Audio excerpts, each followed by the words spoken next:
Hoy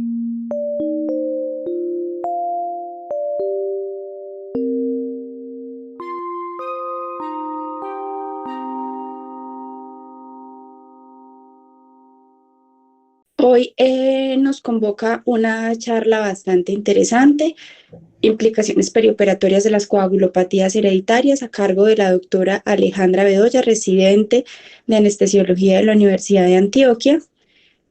Agradecemos a todos el comportamiento indicado en este tipo de actividades virtuales, los micrófonos apagados, las cámaras apagadas. La única que tendrá las cámaras y el micrófono encendido será la doctora Alejandra, y al final de la charla daremos un espacio para contestar las preguntas o escuchar las observaciones o comentarios que ustedes tienen. Nuevamente agradecemos su presencia hoy puntual en esta actividad académica. Adelante, Alejandra. Muchas gracias, doctora, por la introducción. Como tú bien dijiste, hoy vamos a hablar de las implicaciones perioperatorias de las coagulopatías hereditarias. Voy a apagar la cámara para no restarle calidad a la presentación y pues dejaré el micrófono encendido. ¿Me confirman, por favor, que vean la presentación en modo... Sí, estaba bien. Presentación? Ahí ya se ve grande, profe. Sí. Listo, entonces mi nombre es Alejandra Bedoya Uribe, soy residente de segundo año del programa de anestesiología y reanimación de la Universidad de Antioquia, y mi asesora para esta ocasión fue la doctora Susana Cristina Osorno. Este será el contenido que revisaremos el día de hoy. Empezaremos por una epidemiología, generalidades del sistema de coagulación, valoración del riesgo de sangrado en nuestros pacientes, y abordaremos unos trastornos congénitos específicos que son enfermedad de von Willebrand, hemofilia, alteraciones plaquetarias, pasando por su fisiopatología, el tratamiento perioperatorio y la monitoría intraoperatoria de los mismos. Los trastornos congénitos hemorrágicos se han tratado de agrupar. En este caso, la Federación Mundial de Hemofilia realizó un banco de información en donde ellos nos dicen que tenemos a nivel mundial en este registro pacientes con hemofilia A y B hasta 256.840 casos, seguidos por la enfermedad de von Willebrand con 98.293. Sin embargo, está claro que la enfermedad de von Willebrand es la enfermedad más común a nivel mundial, con una prevalencia hasta del 2%, pero estos registros son únicamente de pacientes con enfermedades graves que por sus síntomas ya han sido diagnosticados. A lo largo del tiempo ha aumentado la población mundial y de igual forma ha aumentado esa proporción de pacientes con coagulopatías hereditarias, probablemente asociado a los desarrollos tecnológicos que nos permiten realizar un diagnóstico de forma más precisa. En Colombia también tenemos un registro, su última publicación fue para el año 2021, en donde nos reportan 3.931 personas con hemofilia, 3.654 con enfermedad de von Willebrand y 808 personas con otros trastornos de la coagulación, entre estos de trombocitopatías, trombastenia de Glasman 16, Bernard-Solier 2 y otros trastornos plaquetarios. Es importante reconocer que en Antioquia tenemos hasta el 20% de los casos prevalentes de la enfermedad de von Willebrand en Colombia. Todas estas patologías se asocian a un aumento del riesgo de sangrado perioperatorio, incluso cuando estos trastornos son leves. La enfermedad de von Willebrand tiene un OR de 3.49 con el riesgo de sangrado, y en los defectos plaquetarios tenemos una prevalencia de sangrado hasta del 20%.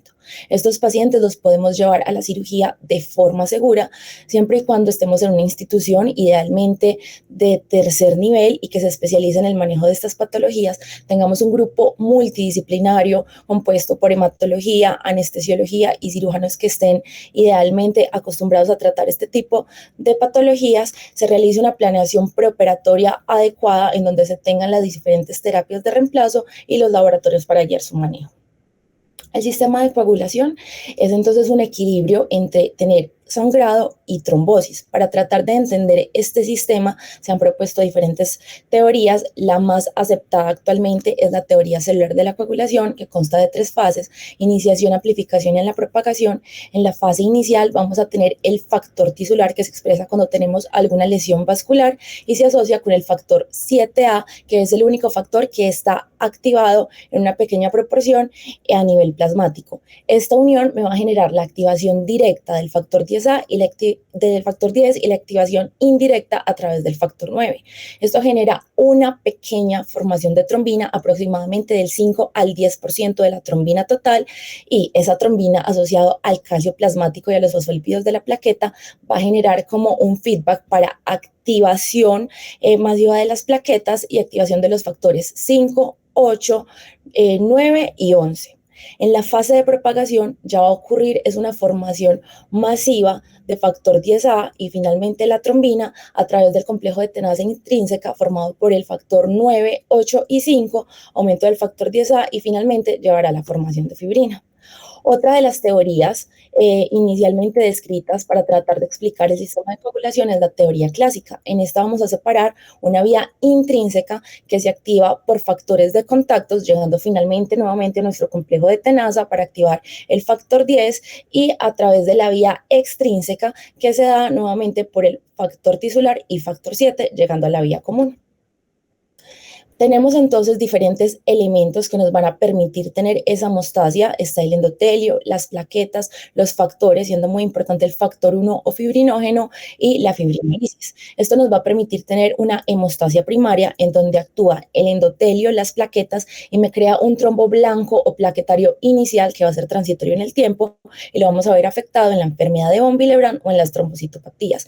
Y una hemostasia secundaria donde ya se forma un trombo rojo con depósitos de fibrina que es mucho más estable y permanece en el tiempo, y aquí nuestros principales protagonistas son los factores de coagulación.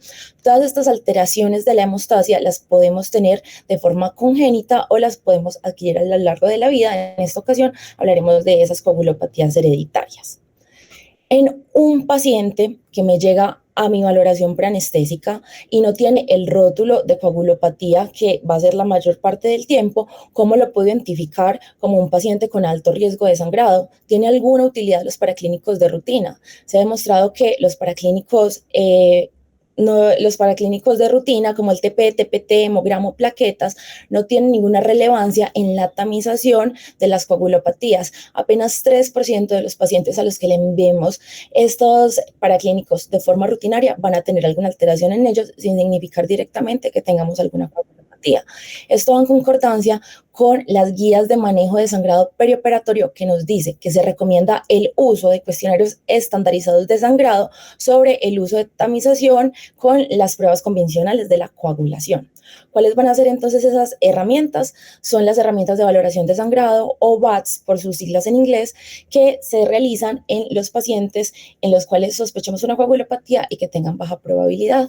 Entre estos tenemos el Vicenza Score, que fue el primer score descrito, y de este se derivan diferentes otras herramientas, siendo ahora la más aceptada la de la Sociedad Internacional de Trombosis y Sangrado, siendo la ISTH, descrita en el 2010. Esta nos va a permitir identificar esos pacientes con coagulopatías hereditarias, tanto enfermedad de von Willebrand, déficit de factores de coagulación y efectos plaquetarios. Nos lo va a diferenciar de los pacientes que tengan por alguna razón un sangrado trivial sin tener una patología subyacente, pero no nos va a dar la causa específica de el sangrado de mi paciente.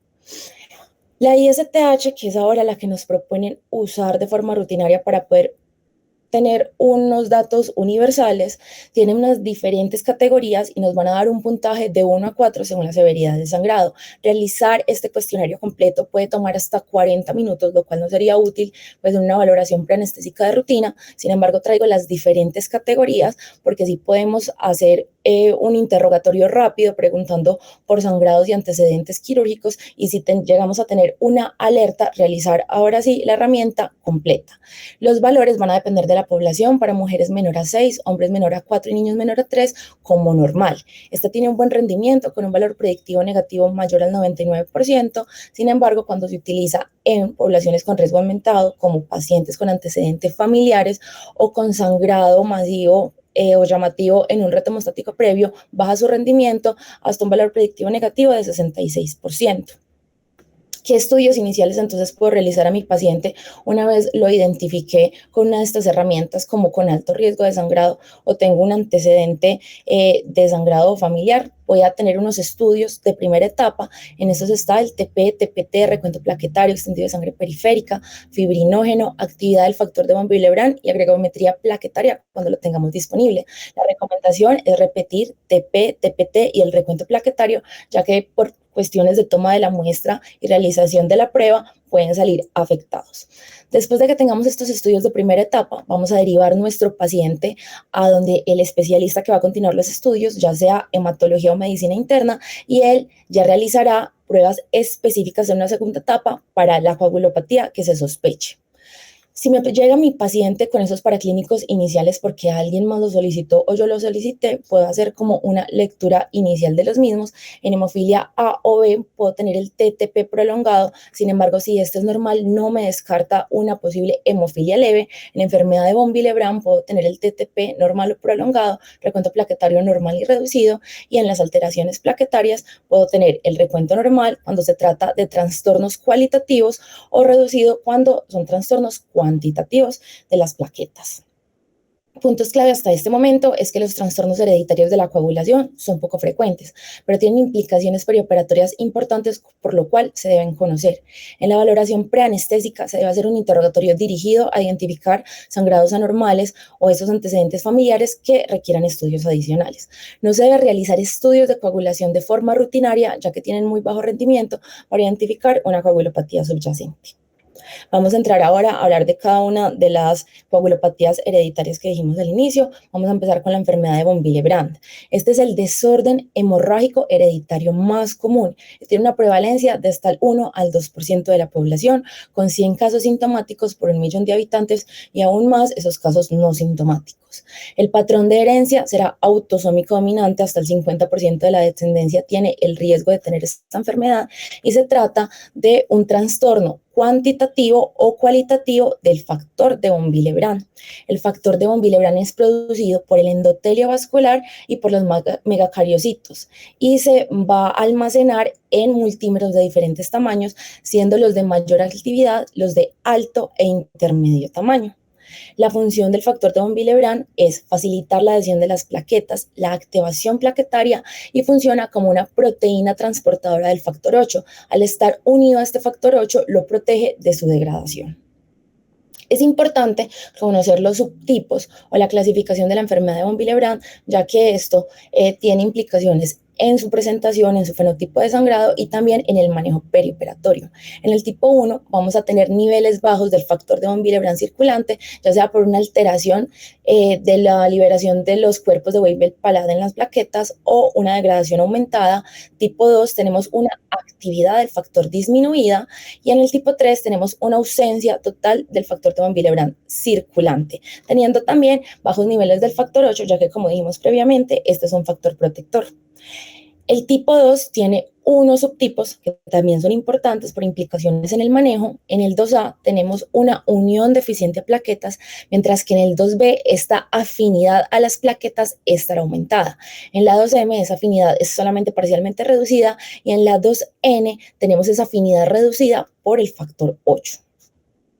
La presentación clínica van a ser hemorragias mucocutáneas excesivas como menorragia, gingivorragia, epistaxis o equimosis asociadas con traumas menores. Importante preguntar por ese antecedente familiar, que es uno de los factores pues, de riesgo más importante, y por sangrados hemostáticos previos.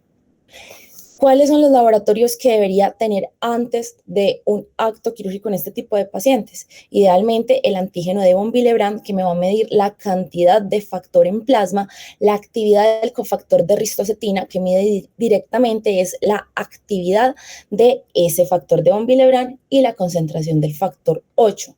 Generalmente, en esta patología vamos a hablar de la concentración del factor 8 en unidades por ml. Normalmente estamos acostumbrados a usarlo con porcentaje de actividad en hemofilia, pero tenemos un factor de conversión que es 0.01 unidades por ml, es equivalente a 1% de la actividad del factor. Para el diagnóstico voy a necesitar los 3 paraclínicos, pero si ya tengo mi paciente rotulado y únicamente voy a hacer mi manejo perioperatorio necesito la actividad del cofactor de ristocetina y la concentración del factor 8 para llevarlos a unas metas específicas que veremos más adelante. Para tener estas metas debo separar mi procedimiento entre mayor o menor, teniendo en mayor toda cirugía del sistema nervioso central, cirugía intraabdominal abierta, cirugía ortopédica mayor, cesárea, y en procedimientos menores, biopsias, extracciones dentales complicadas, cirugía gingival o procedimientos laparoscópicos. Entonces, el arsenal de tratamiento perioperatorio va a ser medicamentos antifibrinolíticos, desmopresina y reemplazo del factor exógeno de von Willebrand. Entre los antifibrinolíticos tenemos el ácido tranexámico. Este medicamento se va a unir a la lectina en el fibrinógeno, va a inhibir esa conversión de plasminógeno a plasmina y finalmente me va a llevar a una estabilización del coágulo. Es recomendado usarlo en todos los pacientes. La dosis va de 15 a 20 miligramos por kilo. Lo puedo repetir cada 8 horas e idealmente mantenerlo de 48 a 72 horas posoperatorias. La desmopresina tiene un efecto agonista en los receptores B2 y lo que va a hacer es aumentar esos niveles endógenos de factor de von Willebrand por una liberación de los cuerpos. Tenemos un efecto de taquifilaxia con este medicamento, o sea que si lo utilizamos por dosis repetidas, pierde su actividad aproximadamente a los 3 o 4 días. Y cuando usamos dosis repetidas también tenemos riesgo de hiponatremia dilucional. Debemos hacer seguimiento de sodio en el posoperatorio si lo vamos a continuar usando y una restricción hídrica de 1 a 1.5 litros en 24 horas. En quienes no está recomendada la desmopresina. En el von Willebrand tipo 3, ya que no tienen actividad, no tienen niveles circulantes del factor de von Willebrand, no van a responder a este medicamento. En el von Willebrand tipo 2B, ya que por su afinidad aumentada a plaquetas, podemos cursar con trombocitopenia si lo usamos. También no es recomendado usarlo en la enfermedad cardiovascular activa, en mujeres en periparto y pacientes con epilepsia. Esta va a ser la primera línea de manejo en esos procedimientos menores y no debe ser la única terapia de manejo en procedimientos mayores, sino más como una terapia coadyuvante. Idealmente, en todo paciente que voy a llevar a cirugía y pienso utilizar este medicamento, debo tener un ensayo de desmopresina para saber si mi paciente es respondedor o no a esta. Lo tomaré como respondedor cuando tengo un aumento de factor de von Willebrand y de factor 8 por encima de 0.5 unidades por ml. Valores muy bajos de von Willebrand se asocian a poca respuesta en el ensayo de desmopresina. Las dosis van a ser de 0.3 microgramos por kilo intravenoso, diluidos en 50 ml de solución salina normal, pasados en aproximadamente 20 minutos, y lo puedo repetir de cada 12 a 24 horas. El tratamiento ya con el factor exógeno de von Willebrand es la elección en esos pacientes no respondedores a desmopresina. Es el único manejo que tenemos disponible en el von Willebrand tipo 3. Entonces, si no lo tenemos, no deberíamos llevar estos pacientes en caso de una cirugía electiva. Y tenemos dos tipos: derivados del plasma, que se utilizaban más anteriormente, y los recombinantes. En los derivados del plasma vamos a tener una pureza variable. Cuando hablamos de pureza nos referimos a las unidades por miligramo y contienen niveles variables tanto del factor de 8 como el de von Willebrand. Y en el recombinante son de alta pureza. Sin embargo, hay algunos que pueden no tener un contenido significativo del factor 8 y es importante verificar que sí lo tengan para ciertos casos. Vamos a administrar los derivados del plasma, incluso el día de la cirugía, puede ser una hora antes, pero los recombinantes, idealmente administrarlos de 12 a 24 horas prequirúrgicas para darle tiempo a ese factor de von Willebrand que se una al factor 8 y nos aumente los niveles de este. Podemos dar una dosis adicional en caso de que no hemos llegado a las metas establecidas una hora antes del procedimiento. Como tenemos una serie de derivados o de factores exógenos que no los vamos a conocer todos, les traigo aquí el registro mundial de los concentrados de factores. En este podemos colocar la indicación para qué necesitamos nuestro concentrado o propiamente ya el tipo de producto que requerimos. Y ellos nos van a dar una lista con todas las diferentes marcas del producto, su actividad específica y en el caso de von Willebrand, la actividad de von Willebrand y de factor 8 específicamente. El factor exógeno entonces va a tener una tasa de aumento cuando administro de una unidad por kilo de factor de von Willebrand a 0.2 unidades por ml en plasma. La dosis va a ser Carga inicialmente en cirugía menor de 30 a 60 unidades por kilo, cirugía mayor de 40 a 60 y unas dosis de mantenimiento de 20 a 40 unidades por kilo, repetidas cada 8 a 24 horas para cirugía menor y de 12 a 48 para cirugía mayor. Las metas entonces en mi manejo van a ser para cirugía menor tener unos niveles del cofactor de ristocetina o de actividad de von Willebrand y del factor 8 mayores a 0.3 unidades por ml. Y esto lo vamos a mantener de 3 a 5 días posoperatorio. En cirugía mayor vamos a tener estos niveles mayores a 0.5 unidades por ml e idealmente la actividad del factor de von Willebrand mayor a 0.8 en el prequirúrgico. Y lo vamos a mantener de 6 a 10 días posoperatorios, incluso a 14 cuando tenemos procedimientos en sistema nervioso central. Lo ideal es medir estos niveles 2 horas antes para tener un tiempo de dar la dosis adicional en caso de que no estemos en metas. Es importante cuando hacemos el reemplazo del factor de von Willebrand también estar pendientes de que no aumentemos mucho el factor 8, ya que en niveles mayores a 1.5 unidades por ml se asocia a riesgo de trombosis en el posoperatorio.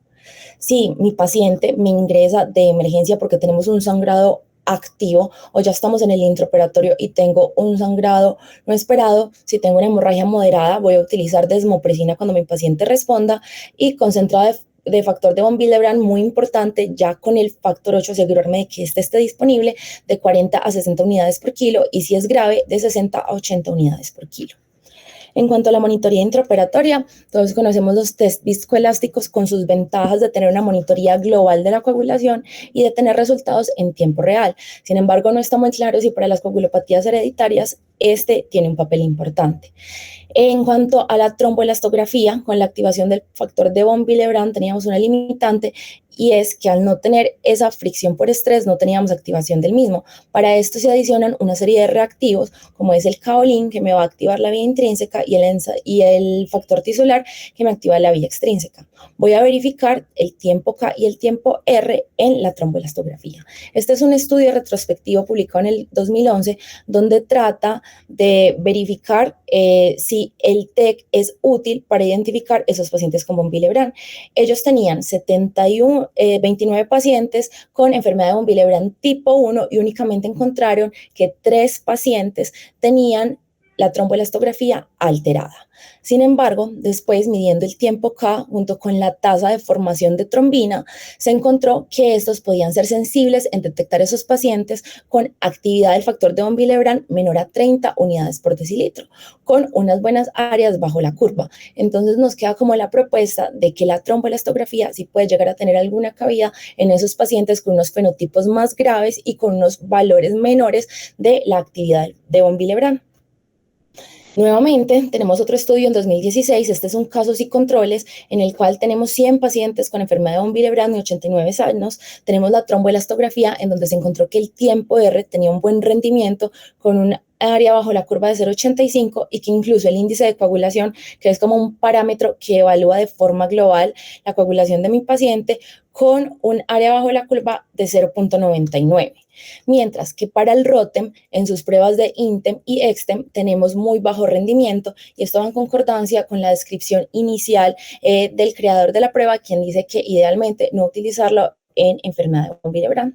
Los puntos clave de la enfermedad de von Willebrand es que es la coagulopatía hereditaria más común y por ende siempre se debe tener un alto nivel de sospecha. Es importante conocer el subtipo de la enfermedad para determinar el tratamiento más apropiado. El manejo preoperatorio debe incluir ácido tranexámico y desmopresina cuando el paciente es respondedor y no tenemos contraindicaciones. Los niveles de actividad del factor de von Willebrand y factor 8 son un objetivo terapéutico, tanto como profilaxis pre y posoperatoria y como tratamiento cuando ya tenemos un sangrado activo. Vamos a continuar con la hemofilia. Tenemos a la hemofilia A, la cual es la deficiencia funcional del factor 8. Esta está presente hasta en 1 de 10.000 personas y 1 en 5.000 hombres, mientras que en hemofilia B tenemos la deficiencia funcional del factor 9 con una prevalencia de 1 a 30.000 hombres. Tiene un patrón de herencia ligada al cromosoma X, por esto es más común en hombres, sin embargo en las mujeres también pueden cursar con la enfermedad hemofílica. La presentación clínica será hematomas con traumas menores, hemorragias espontáneas, tanto en articulaciones, músculos y sangrado excesivo con cirugías. El antecedente familiar es muy importante indagarlo, sin embargo, hasta el 30% de las mutaciones pueden ser de novo y las mujeres también podrían ser portadoras cuando únicamente tenemos uno de los cromosomas X afectados con una sintomatología mucho más leve. El diagnóstico se realizará con la medición de la actividad del factor, teniendo hemofilia cuando esta actividad es menor al 40% de lo normal y la podemos clasificar en la severidad según la actividad de este factor. Esto va a ser importante ya que se correlaciona con la gravedad de los sangrados. Grave, menor a 1% con hemorragias espontáneas, moderada de 1 a 5% de la actividad con hemorragias asociadas a traumas menores y leve de 5 al 40% con hemorragias asociadas a las cirugías mayores o traumas graves.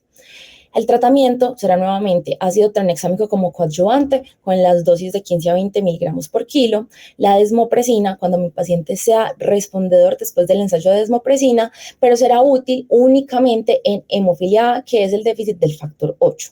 La terapia de sustitución se hará directamente con factor 8 para hemofilia A, factor 9 para hemofilia B y la tasa de conversión es para factor 8 una unidad por kilogramo aumenta 2% la actividad del factor y para factor 9 una unidad por kilo aumenta de 0.7 a 1% la actividad del factor 9 en plasma, 0.7 cuando utilizamos reemplazo con recombinantes.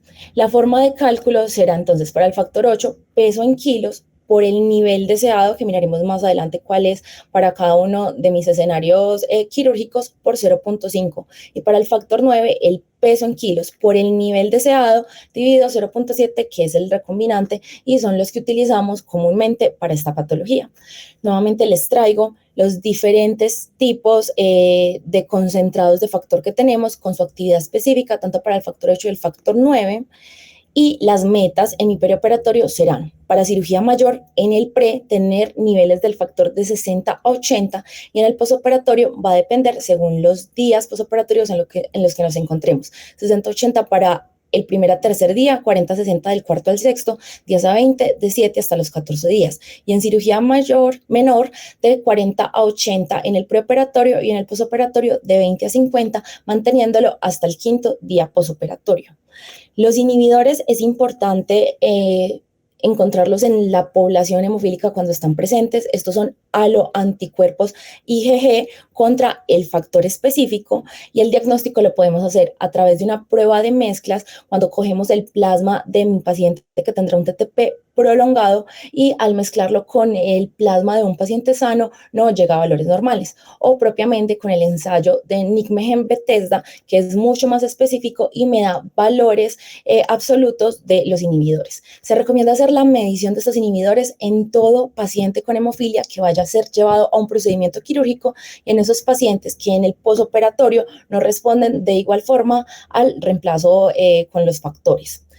¿Cuáles podrán ser los factores de riesgo para desarrollo de inhibidores? El tratamiento con factores exógenos y los pacientes con hemofilia A. Hasta el 85% de los casos de inhibidores se dan en hemofilia A.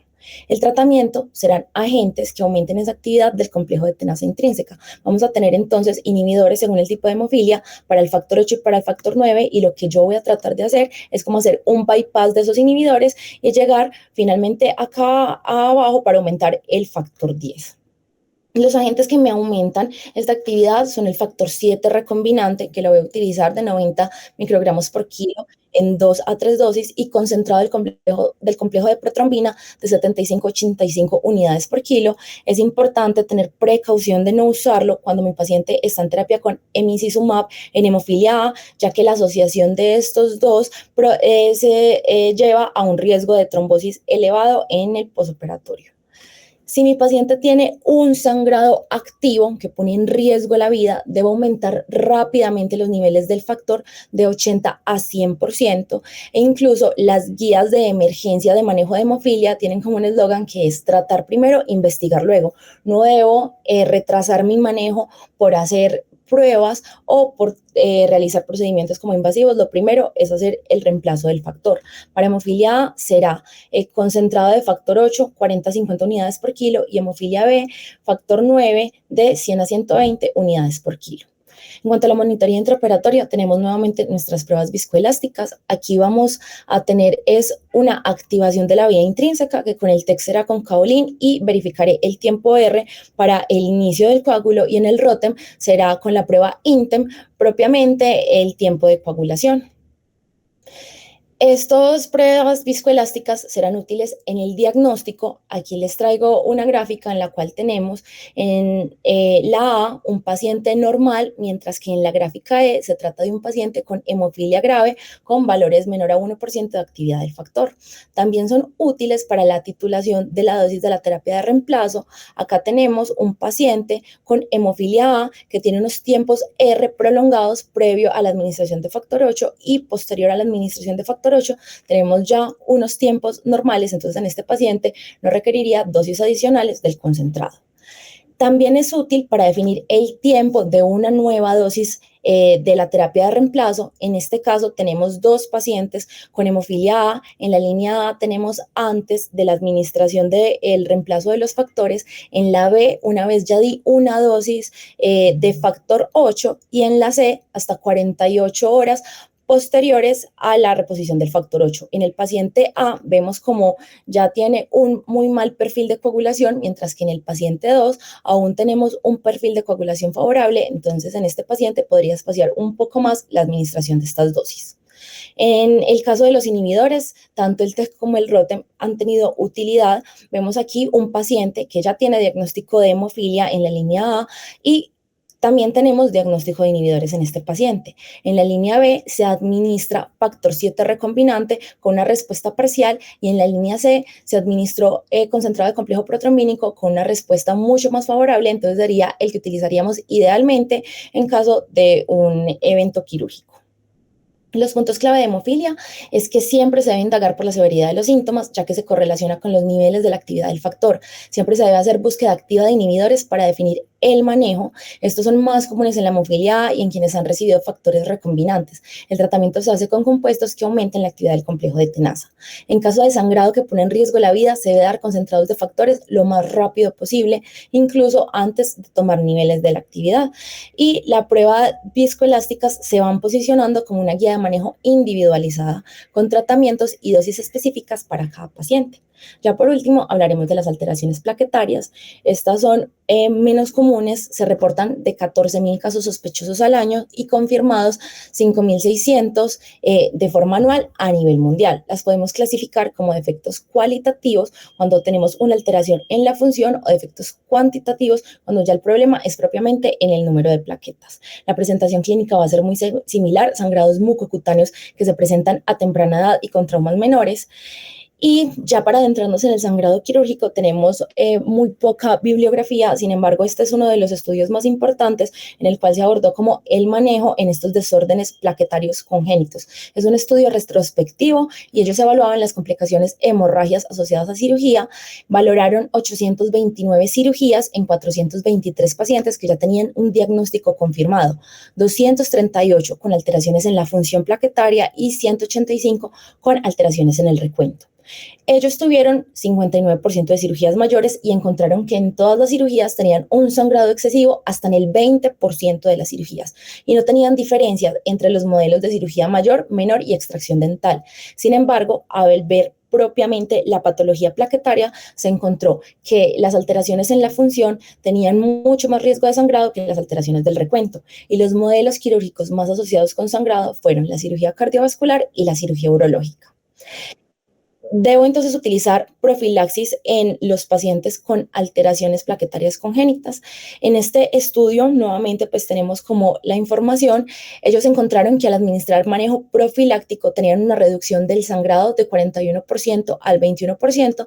Sin embargo, al ver propiamente la causa de la alteración plaquetaria, encontraron que eran mucho más útiles en esas alteraciones funcionales con un OR de 0.38, mientras que en las alteraciones del recuento no tenían tenían una diferencia estadísticamente significativa.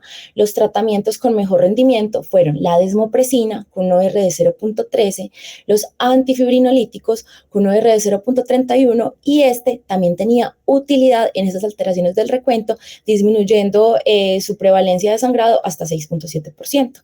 En cuanto a la transfusión de plaquetas, no hubo diferencia cuando esta se realizó de forma profiláctica en las alteraciones plaquetarias congénitas.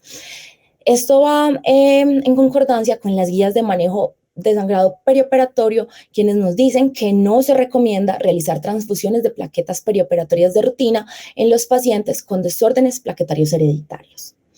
Una vez ya tengo mi paciente con un sangrado excesivo, ¿cuáles van a ser los manejos que puedo utilizar? En las alteraciones de la función, en este estudio se utilizaron antifibrinolíticos con un éxito de 88.2% y plaquetas con un éxito de 83% de los pacientes en los que se utilizó. En cuanto a las alteraciones del recuento, cuando se realizó transfusión de plaquetas, teníamos éxito en el control del sangrado en el 100% de los casos y cuando se utilizó antifibrinolíticos, ácido tranexámico, un éxito del 83.3%.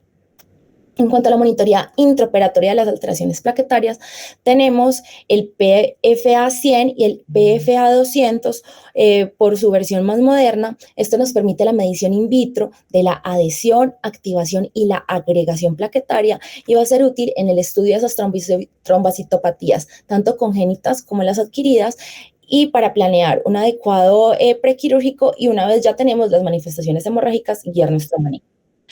¿Cómo funciona entonces esta prueba? Vamos a tener un cartucho en el que depositamos la muestra de sangre del paciente. Este genera una succión a través de un capilar. El roce de las plaquetas con este capilar va a generar la activación de los mismos como si estuviéramos pues, en el endotelio vascular normal. En la parte superior tenemos unos cartuchos con unos activadores y un orificio que se va a ir cerrando a medida que tenemos pues, la activación y agregación plaquetaria. Vamos a medir el tiempo que se demora en tener un cierre completo este orificio y nos daremos cuenta cuando hay ausencia del flujo. Los cartuchos que tenemos disponibles entonces son el colágeno epinefrina para efectos intrínsecos de la plaqueta, colágeno ADP que es complementario al anterior y el P2Y que es útil para identificar esos inhibidores de la P2Y12 como el clopidogrel. En el caso de coagulopatías congénitas vamos a pedir estos dos primeros cartuchos y nos van a dar un resultado por cada uno de estos. Si llego a tener mi cartucho de colágeno epinefrina prolongado con el de colágeno ADP normal, puedo estar ante una trombocitopenia leve o una disfunción plaquetaria leve, mientras que si ya tengo el colágeno epinefrina prolongado junto con el colágeno ADP prolongado, voy a estar ante una trombocitopenia severa, una alteración en la función plaquetaria severa o incluso un von Willebrand severo. En cuanto a las pruebas viscoelásticas, el TEC y el ROTEM tienen unos parámetros que son la máxima amplitud, el MCF y el A5 que miden la firmeza del coágulo.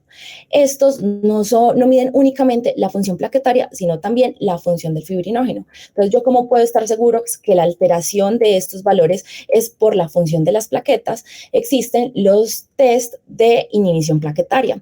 Aquí tenemos en la gráfica A un individuo sano en el cual la máxima amplitud es completamente normal y en el B y el C unos pacientes con la máxima amplitud disminuida. Sin embargo, en el caso del paciente B tenemos el componente plaquetario con valores normales y el alterado es el componente de fibrina y en la gráfica C tenemos el componente de plaquetas alterado con el de fibrinógeno normal. Entonces, para poder interpretar como una alteración plaquetaria, debo tener lo siguiente: la firmeza del coágulo disminuido. Posterior a esto, voy a hacer un ensayo con inhibidores plaquetarios que va a ser Abscizimab en el caso del TEC y se llama un ensayo de fibrinógeno funcional y de citocalacina D en el caso del ROTEM propiamente en la prueba de FIBTE. Después de este ensayo, la prueba de fibrinógeno me debe dar normal para yo decir que esto es secundario a alteración plaquetaria. En el TEC, entonces voy a mirar inicialmente la máxima amplitud con un valor menor a 40 milímetros y después del ensayo de fibrinógeno funcional, esta máxima amplitud debe ser mayor a 14 milímetros. Y en el ROTEM, en el EXTEM, voy a fijarme en el A5, que debe tener un valor menor a 35 milímetros, y en la prueba de FIBTEM, ya con la inhibición de la actividad de las plaquetas, mayor a 9 milímetros. Los puntos clave de las alteraciones plaquetarias es que estas se asocian a mayor sangrado perioperatorio, especialmente cuando las alteraciones son cualitativas.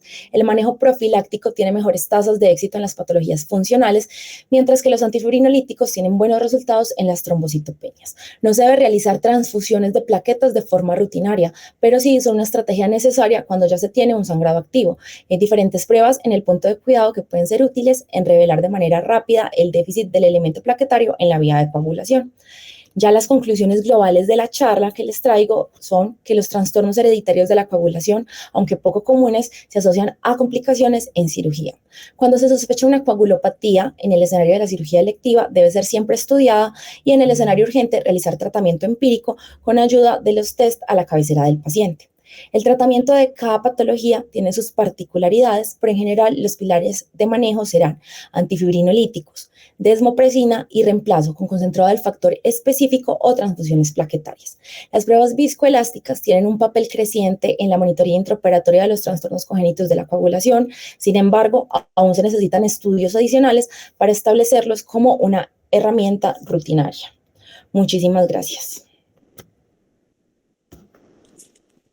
Bueno, muchas gracias, Alejandra, por la revisión del tema.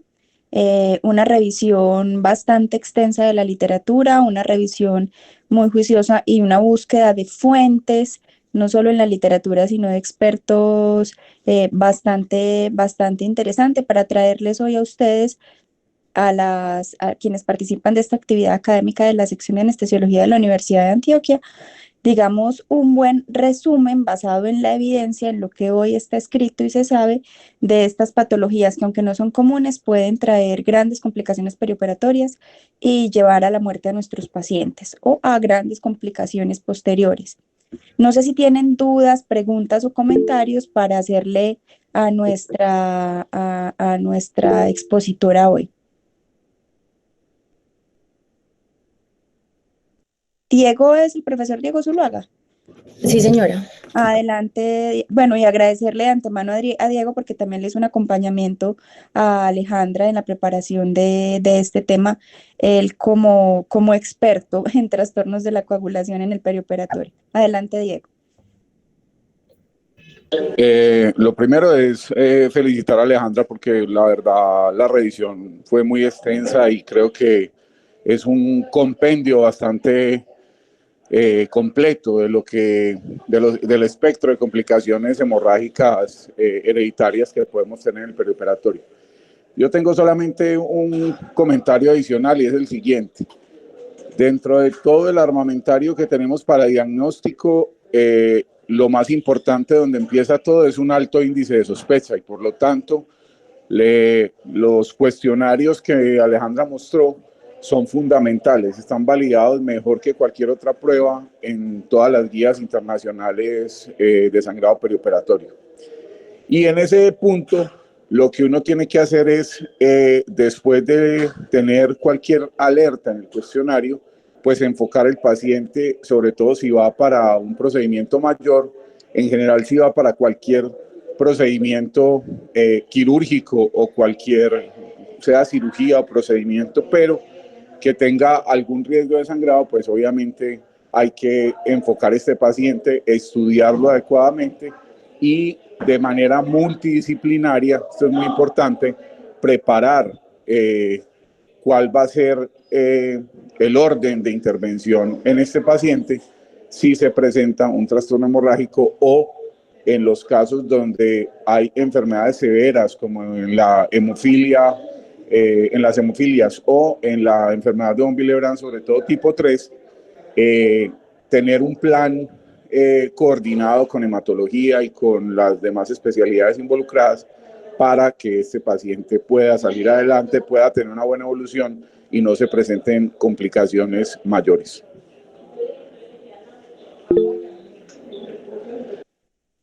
Gracias, Diego. Digamos que el comentario de Diego, yo voy a hacer el mío al final. El comentario de Diego, digamos que reafirma lo que aprendimos independiente de la universidad en lo que pudiera ser el equivalente a semiología, que el poder de la anamnesis es superior al poder de las pruebas diagnósticas de laboratorio o de imágenes diagnósticas para hacer un diagnóstico. El porcentaje está en esa sospecha y en esos signos o síntomas interrogatorio que nosotros obtenemos en el ejercicio juicioso de la medicina. Profe Carlos Andrés, buenos días y adelante. Hola Susana, buenos días Aleja, buenos días para todos. Quiero felicitarte. La charla creo que es un muy buen resumen de un tema eh, para nosotros en general raro, pero un tema bastante complejo si lo queremos comprender como desde ese enfoque de la fisiopatología y apuntando justamente a la clínica y al manejo dirigido.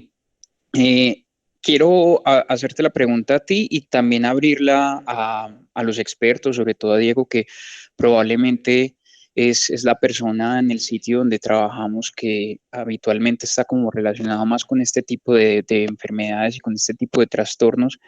Y es que en los contextos de una cirugía electiva o de una cirugía sensible al tiempo, yo creo que tenemos la posibilidad, si conocemos el diagnóstico o enfocamos al paciente a través del interrogatorio, con una probabilidad de, digamos, de alguna de este tipo de enfermedades o ya con el diagnóstico hecho de la enfermedad, tenemos la posibilidad de optimizar ese perfil premostático justamente con el apoyo de hematología, sobre todo pues como en las instituciones de tercer y cuarto nivel donde nos estamos formando habitualmente. Entonces, digamos que en ese sentido uno logra apoyarse del experto y trazamos un plan dirigido justamente a cómo mejorar las condiciones perioperatorias. El punto aquí sería en las condiciones urgentes, ¿sí? Sobre todo de los pacientes que no tenemos medición de las actividades de los factores o que no tenemos posibilidad de mirar pues como el cofactor para el factor de von Willebrand o la actividad del factor de von Willebrand.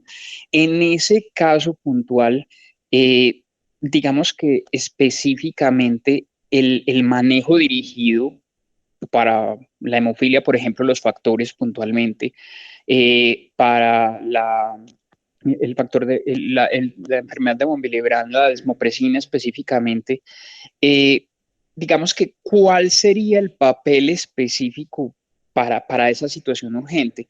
Lo digo es porque yo creo que ninguno de nosotros está relacionado a usar, por ejemplo, factor 8 o factor 9 recombinante y probablemente estamos más relacionados a utilizar el complejo protrombínico. Entonces, quisiera saber si justamente ese complejo protrombínico en los casos de la hemofilia, por ejemplo, o simplemente en la desmopresina y el ácido tranexámico en el contexto de enfermedad de von Willebrand serían como el manejo justamente de elección en esas condiciones en donde no tenemos apoyo del experto. Y si el uso de factor de complejo protrombínico versus el factor específico es, digamos, desde lo económico, igual de rentable, más caro, menos caro, o si, digamos, esa parte de la diferencia económica implica necesariamente algún cambio en la conducta. Lo digo es porque desconozco plenamente el valor, por ejemplo, de los factores recombinantes versus el complejo protrombínico. Entonces quisiera como entender ese contexto probablemente, a ver si de pronto tenemos respuesta y apuntamos directamente a situaciones urgentes para complejo protrombínico en hemofilia y en cuestión de factor de von Willebrand, desmopresina y ácido tranexámico. Gracias, Diego.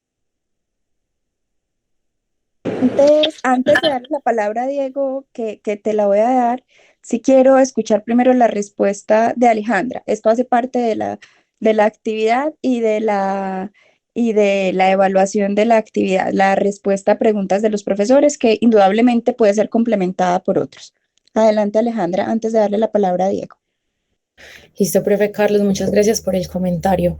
En cuanto a hemofilia, si tenemos un procedimiento urgente, como dijimos, no debemos retrasar en caso de que esto ponga en riesgo la vida del paciente por medir la actividad de los factores, sino que debo hacer de inmediato la reposición de los factores. En este caso, siempre debo dar reposición de factores, ya sea con los recombinantes o podría utilizar el concentrado de complejo protrombínico. Los valores, profe, yo también los desconozco y necesito que el doctor Diego Zuluaga nos ayude, y en caso de no tener disponibilidad ni de factores recombinantes ni de concentrado de complejo protrombínico, el plasma fresco congelado y los crioprecipitados se nos quedan cortos en el manejo de estos pacientes. No llegaremos a tener actividades por encima del 30%, o sea que si no es una cirugía emergente o lo podemos retrasar un poco, lo ideal sería conseguirlos y guiarnos siempre por las pruebas viscoelásticas que en hemofilia, como vimos, sí tienen un buen rendimiento. En enfermedad de von Willebrand, según el fenotipo del paciente, aquí sí es muy importante idealmente conocer el subtipo, podríamos llegar a utilizar únicamente ácido tranexámico y desmopresina. Sin embargo, si mi paciente tiene un tipo 3 con un sangrado o un fenotipo de sangrado severo, sí voy a necesitar el reemplazo con factor exógeno de von Willebrand. Entonces ahí sí o sí lo necesito tener a disposición. Y aquí las pruebas viscoelásticas no tienen tan buen rendimiento. Entonces sí es más importante conocer propiamente el fenotipo del paciente antes de decidir dar un manejo pues como conservador. Profe Diego, si me complementas. Diego, Sí, básicamente ese enfoque, digamos que es el resumen de lo que acaba de decir Alejandra. Ahí yo tengo un comentario adicional y es el siguiente, vea. Cuando usted tiene un paciente que sangra en cirugía y que usted está sospechando una alteración hemorrágica que puede ser hereditaria o adquirida, porque en ese momento usted no lo sabe, el paciente empezó a sangrar o el paciente tiene algún antecedente, eso es claro. Si usted no tiene un diagnóstico claro y la cirugía, como decía Carlos, es electiva, usted estudia ese paciente y tiene tiempo para hacer de todo.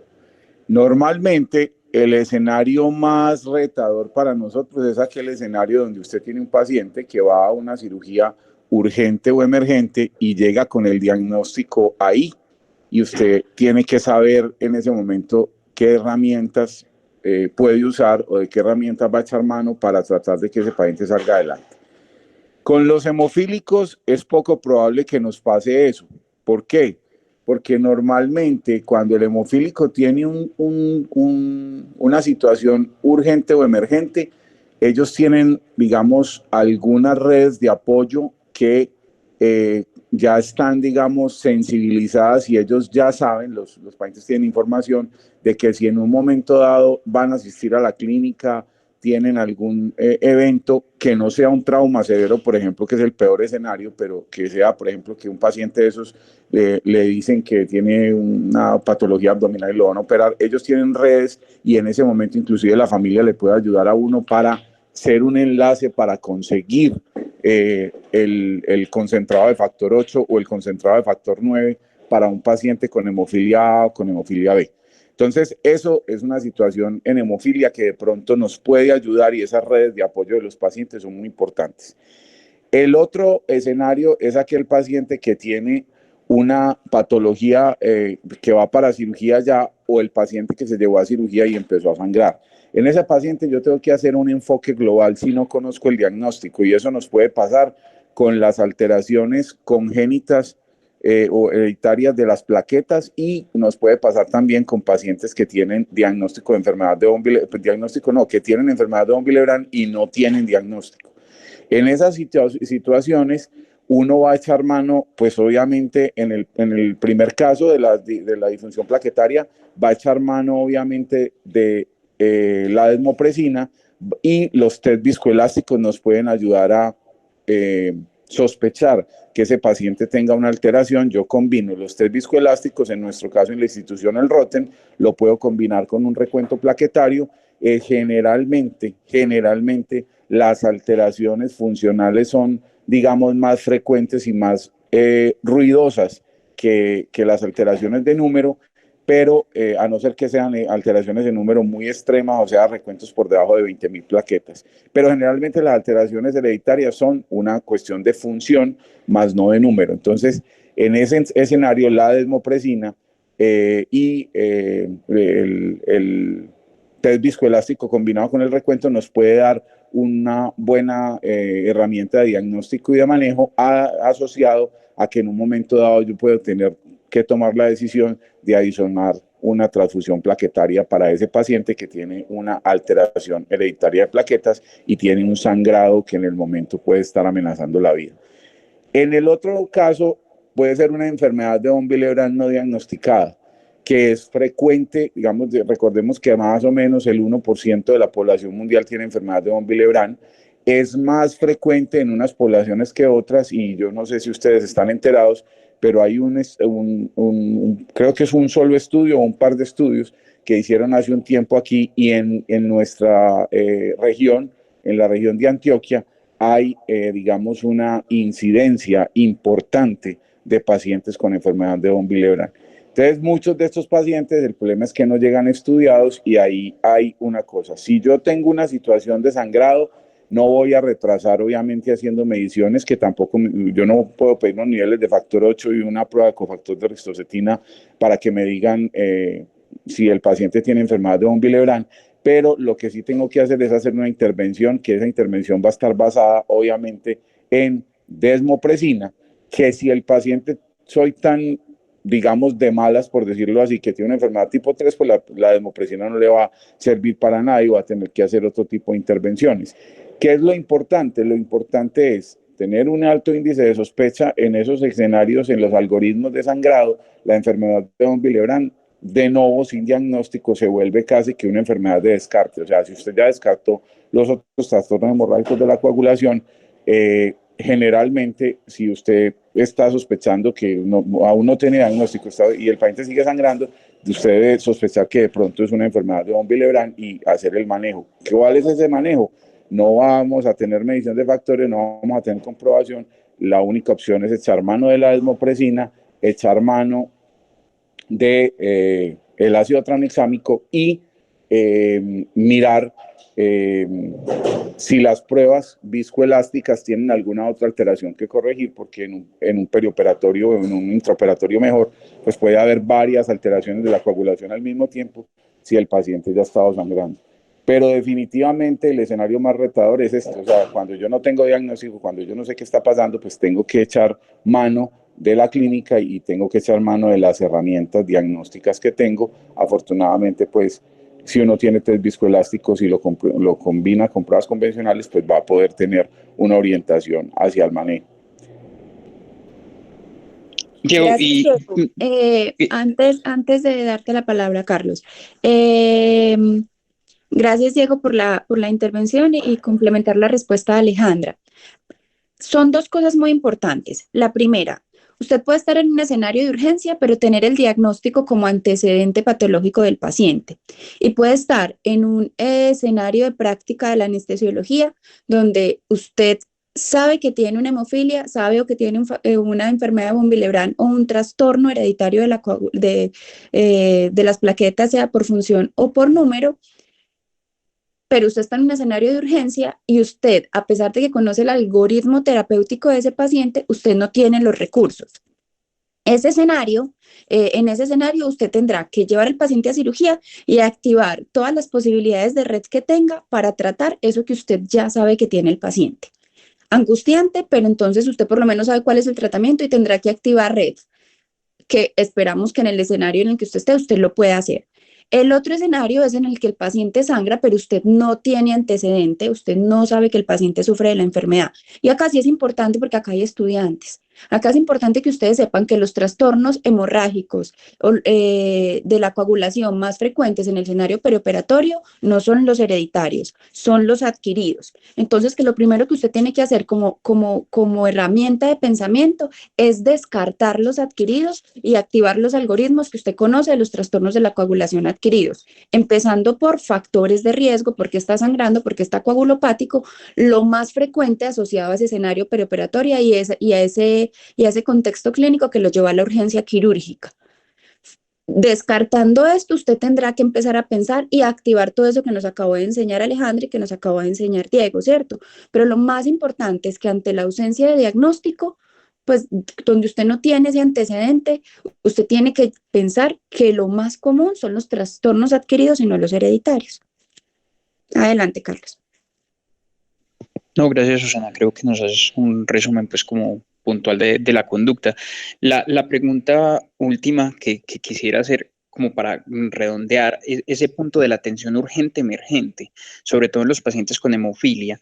porque lo que les decía era que nosotros no estamos como muy relacionados con el manejo justamente del factor 8, del factor 9, y yo personalmente desconozco la disponibilidad que tenemos habitualmente en los servicios de hospitales de tercer y cuarto nivel que habitualmente pueden atender estos pacientes.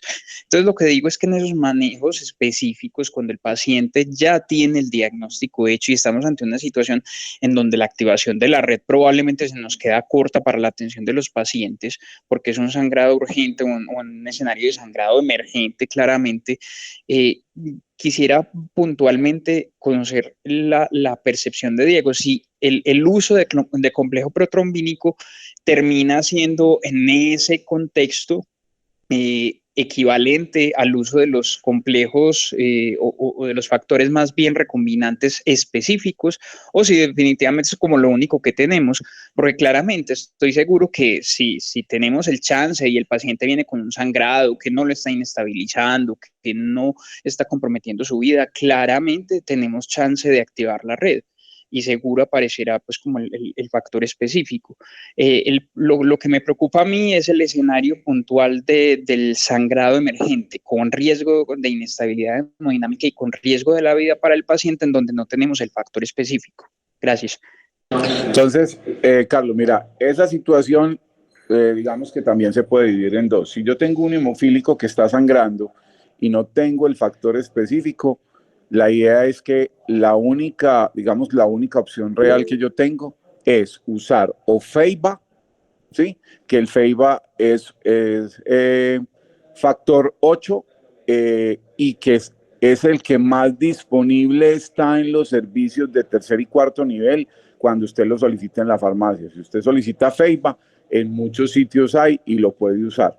Si usted no tiene disponibilidad de FEIBA, es poco probable que tampoco, que si no tiene disponibilidad de FEIBA, es también muy probable que no tenga disponibilidad de Octaplex, de concentrado de complejo protrombínico. Usted lo que va a hacer en esas situaciones, por lo menos averiguar con la familia o con el paciente, pues ya sería con la familia, porque si el paciente está en una situación de emergencia, usted no va a poder hacer nada, pero averiguar con la familia si el paciente tiene inhibidores, porque toda la familia de los pacientes hemofílicos saben si ellos responden a factor 8 o si lo que le ponen es 7, ¿sí? Entonces, la idea es, si usted tiene un paciente con inhibidores, pues lo que tendrá que conseguir será factor 7, que en nuestro medio está solamente autorizado para esos pacientes. Entonces,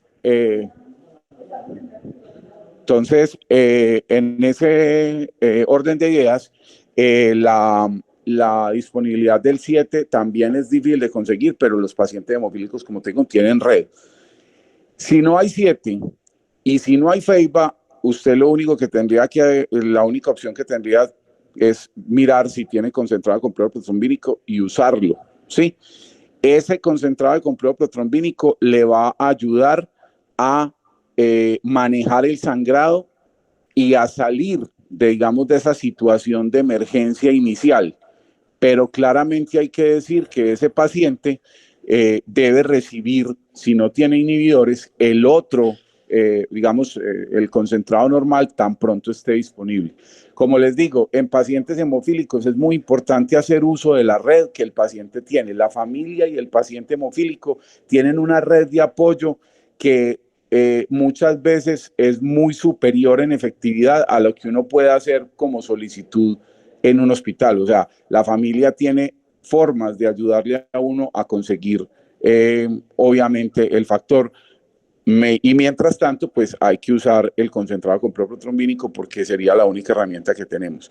Y vamos a poner el escenario peor. Usted no tiene FEIBA, usted no tiene concentrado de factor 8, usted no tiene concentrado de complejo protrombínico. La única opción para ese paciente es ponerle plasma, a sabiendas, y eso sí hay que tenerlo claro, que por ejemplo, en hemofilia A, las concentraciones de factor 8 que tiene el plasma son concentraciones muy bajas y lo que usted mejorará será la actividad de los otros factores y podrá, digamos, en algún momento mejorar en algo el cuadro clínico, pero el plasma per se no va a ser la solución para ese problema, pero sería peor no ponerle nada que ponerle plasma. Entonces es importante como tener este enfoque y lo importante es, si no hay concentrado específico, mirar si hay FEIBA. Si no hay FEIBA, entonces mirar si hay FEIBA. Si no hay FEIBA, entonces mirar si hay 7. Si no hay 7, entonces octaples. Y si no hay octaples, entonces plasma y activar la red lo más pronto posible. Los costos del concentrado de complejo protrombínico son un poco inferiores. Yo diría que son mentiras, son significativamente inferiores a los costos que tienen los concentrados de factores específicos de 8 y de FEIBA, porque ya todo eso es de origen recombinante y todo eso son medicamentos de alto costo. Gracias, Diego, gracias, Susana, y gracias, Aleja. Muchas gracias, creo Bueno, que la cosa queda clara. ya cumplimos el tiempo destinado para esta actividad académica de la sección de anestesiología. Le agradezco a Alejandra por su excelente revisión, a ustedes por estar presentes. Alejandra hizo una revisión, como les dije, no solo completa desde el punto de vista de la literatura, sino también con búsqueda de otras fuentes, y las fuentes son expertos, no solo en anestesiología, sino también en hematología, para ampliar, digamos, la suficiencia y la comprensión del tema, de tal manera que se las pudiera traer en tan solo 40 minutos, que es el reto en el que yo la puse, y porque cuando uno entiende un tema, por más larguísimo que sea como este, porque para la revisión bibliográfica es absurdamente extensa, cuando uno comprende bien el tema, perfectamente en este tiempo puede llevar el mensaje más importante a la audiencia para que lo aprenda o para que tome de allí, digamos, los elementos más importantes. Yo felicito a Alejandra por esa revisión, por esa capacidad de síntesis, que para ella fue un reto y la tenía bastante angustiada.